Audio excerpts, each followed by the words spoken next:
Et je propose donc du coup d'abord à Séverine Baudouin qui a introduit tout à l'heure qui a ouvert entre guillemets cet échange, de venir nous dire quelques mots avant que Laurent Félix, directeur territorial au handicap sur la Bretagne, dise son mot de conclusion.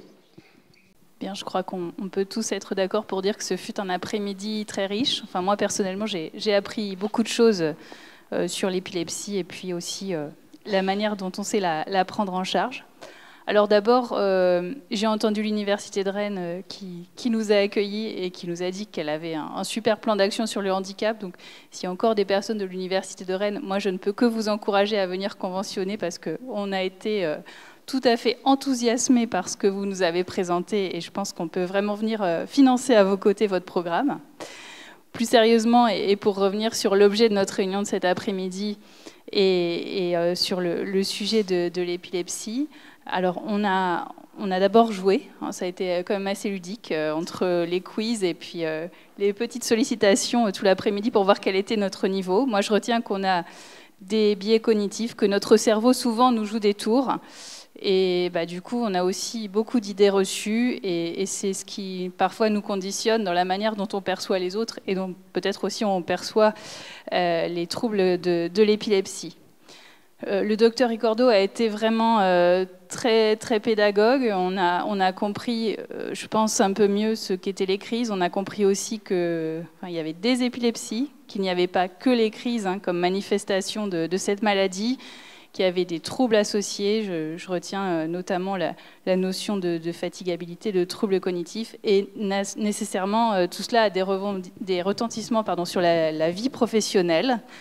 Que c'est difficile à soigner, que ça ne se guérit pas toujours, même si on a eu une note d'espoir pour terminer. Voilà, donc on a eu ce cadrage qui nous permet de mieux savoir de quoi on parle. Et puis, je voudrais aussi remercier Inès pour son témoignage. Je trouve que c'était très courageux de le faire, d'autant plus qu'elle l'a fait avec beaucoup de naturel. Et je pense qu'un témoignage comme ça vaut bien plus que beaucoup d'explications théoriques longues.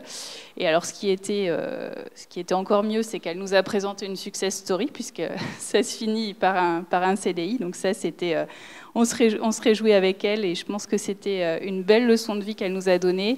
Et moi, j'ai noté un mot, et je crois qu'on peut tous retenir cette maxime, c'est d'apprendre à laisser glisser les sarcasmes et les préjugés pour avancer. Donc ça, c'était vraiment une belle conclusion. Et je retiens aussi qu'elle a beaucoup construit elle-même son parcours. Elle s'est faite accompagner, mais elle a vraiment été actrice. C'est ce que nous a dit aussi Jérôme Audon quand on a parlé du témoignage de la professeure de mathématiques. Mais vraiment, on sent que quand les personnes prennent en main leur parcours, c'est là où ça se passe en fait le mieux, même s'il y a des équipes évidemment de professionnels autour d'elle pour les accompagner. Et d'ailleurs, on a eu une belle démonstration du travail d'équipe à travers l'équipe ressources épilepsie. On a eu aussi un aperçu des idées reçues sur le milieu professionnel. On a vu les situations à risque et aussi les solutions qui peuvent être apportées par cette équipe. Et je retiens également l'intérêt des partenariats à activer pour trouver des solutions. Et dans les cas qu'on a eus, on a eu le sentiment que les personnes avaient vraiment trouvé seules, mais je crois qu'il faut se rappeler aussi qu'on a des partenaires avec lesquels on travaille habituellement, notamment France Travail et Cap Emploi, qui peuvent aussi être porteurs de solutions pour l'insertion ou le maintien dans l'emploi. L'ADAPT nous a présenté les appuis spécifiques. Bon, c'est un dispositif auquel on croit beaucoup, qui fonctionne pour l'épilepsie, mais pour d'autres problématiques. Je pense qu'on a eu un bon aperçu des ressources et je ne doute pas que vous saurez mieux demain les mobiliser. L'exemple du SDIS, moi, m'a impressionné parce que ce pompier qui parvient à se reclasser, alors que, franchement, dans nos idées reçues, on n'imagine vraiment pas qu'on puisse reclasser un pompier au sein d'un SDIS. Enfin, ça paraît, il semble qu'on part de loin, l'expérience le montre. Et là, ça a été rendu possible, pour autant que l'employeur soit motivé. Il est aussi capable de trouver des solutions. Et ça, c'est aussi un beau message d'espoir. Le docteur Birabel nous a donné aussi un beau travail d'espoir, l'importance d'avoir cette entrée médecine du travail pour avancer sur les questions d'épilepsie. Il nous a dit qu'il fallait anticiper, ça c'est important. Plus on prend le problème tôt, plus on a de chances de le résoudre. Et j'ai aussi entendu le rôle qu'il donnait aux médecins dans l'accompagnement, qui est un référent, un soutien, et qui peut être là pour aider à proposer des solutions.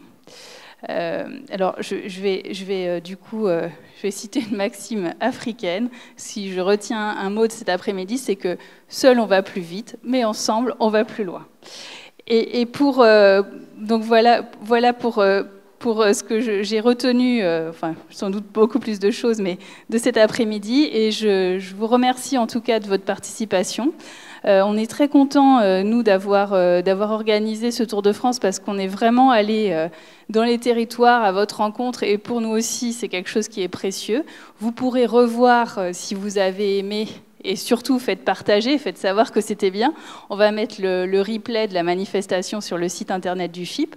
On a aussi des petites capsules vidéo si vos interlocuteurs ont un peu moins de temps, mais on va essayer de faire passer par ces capsules les messages essentiels. Et puis enfin, comme on a vraiment aimé faire ce Tour de France, on va recommencer. Donc l'année prochaine, je vous le disais, on va avoir 20 ans. Enfin, la loi qui instaure le FIP est du 11 février 2005. Donc le 11 février 2025, on va lancer une nouvelle aventure avec les trophées emploi public et handicap en 17 étapes. Donc on va commencer notre première étape en Île-de-France, mais on va encore une fois sillonner toutes les régions de France pour finir en 2026 avec l'anniversaire du décret qui a mis vraiment en œuvre le FIP. Donc on va avoir ces rendez-vous, on va compter sur vous, employeurs publics, pour venir concourir dans diverses catégories et recevoir des trophées autour de emploi public et handicap. En tout cas, je vous remercie vraiment pour votre participation parce que vous avez aussi contribué à enrichir les débats à travers vos questions et vraiment, c'était un bel après-midi. Merci beaucoup. Alors, bonjour à ceux que je n'ai pas pu encore saluer.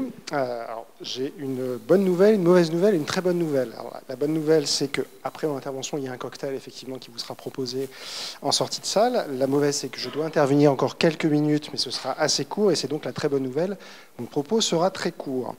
Je voulais juste, effectivement, Séverine est intervenue notamment par rapport à l'aspect convention, que je n'ai pas réinsisté sur la question de la convention pour l'université, juste mettre en évidence qu'en dehors des conventions employeurs, on a également un système de conventionnement avec les centres de gestion.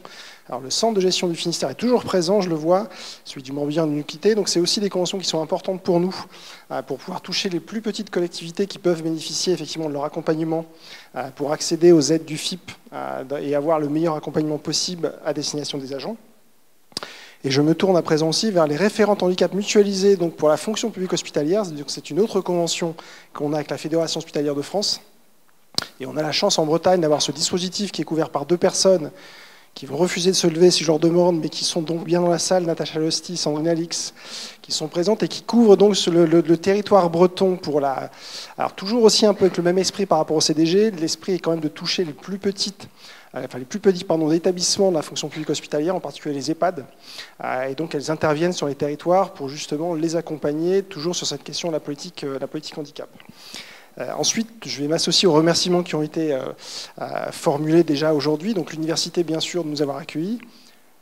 J'allais dire le Jérôme Audon et son équipe, effectivement, qui ont été les chevilles ouvrières de cette organisation, avec Nicole côté aussi FIP-HFP. Et puis, j'allais dire une spéciale dédicace, comme on dit parfois, à l'équipe ressources épilepsie, qui s'est quand même beaucoup mobilisée sur cet événement. Une toute particulière spéciale dédicace à Inès, effectivement, qui nous a quand même bluffé, je pense, par rapport à son intervention, à la fois sa pertinence et sa volonté aussi par rapport à l'expérience qu'elle a pu traverser et qu'elle continue d'avancer. Donc il y aura toujours aussi une place éventuellement dans la fonction publique. Si vous voulez vous réorienter, n'hésitez pas à nous le faire savoir. Et puis je voudrais peut-être solliciter, on a parlé de lui déjà tout à l'heure, le délégué régional de la GFIP, l'inviter à me rejoindre éventuellement, puisse-t-il identifier cette personne qui a été mentionnée, donc Quentin Ligan.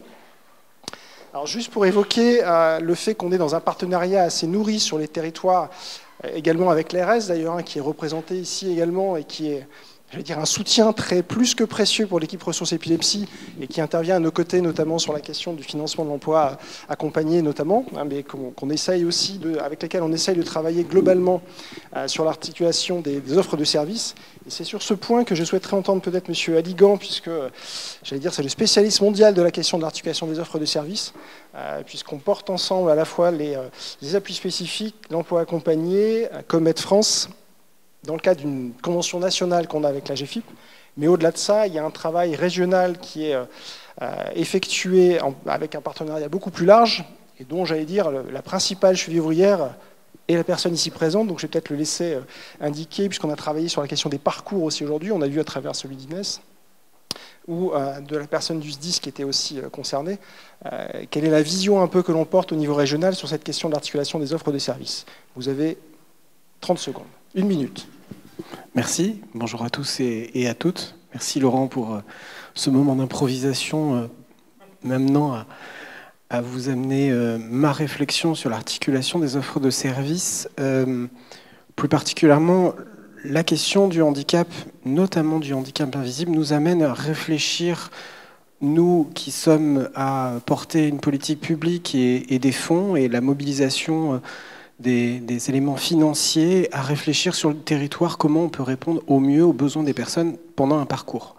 La notion de la mobilité tout à l'heure a été souvent abordée sur la question de l'épilepsie, parce que problème pour conduire notamment, mais on peut se poser la question du logement, on peut se poser la question du soin.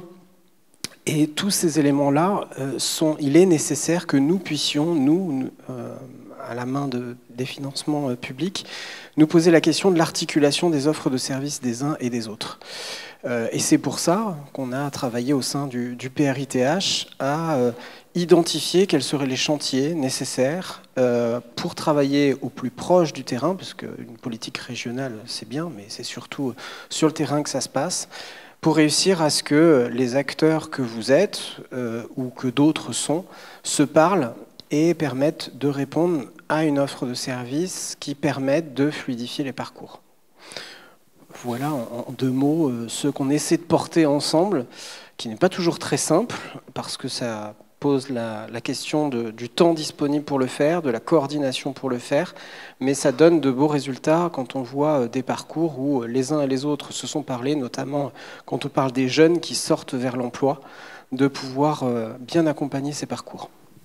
Merci beaucoup. Alors, Séverine a fait un teasing pour l'année prochaine sur le prochaine étape du Tour de France. On sera sans doute sur une période assez similaire en Bretagne.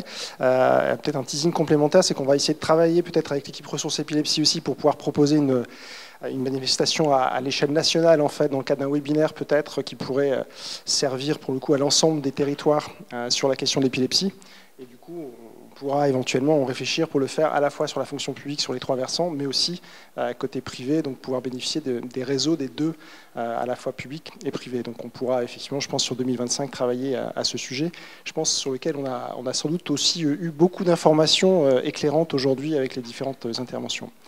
Merci en tout cas beaucoup à vous, et je laisse Jérôme peut-être annoncer la suite qui est a priori... voilà.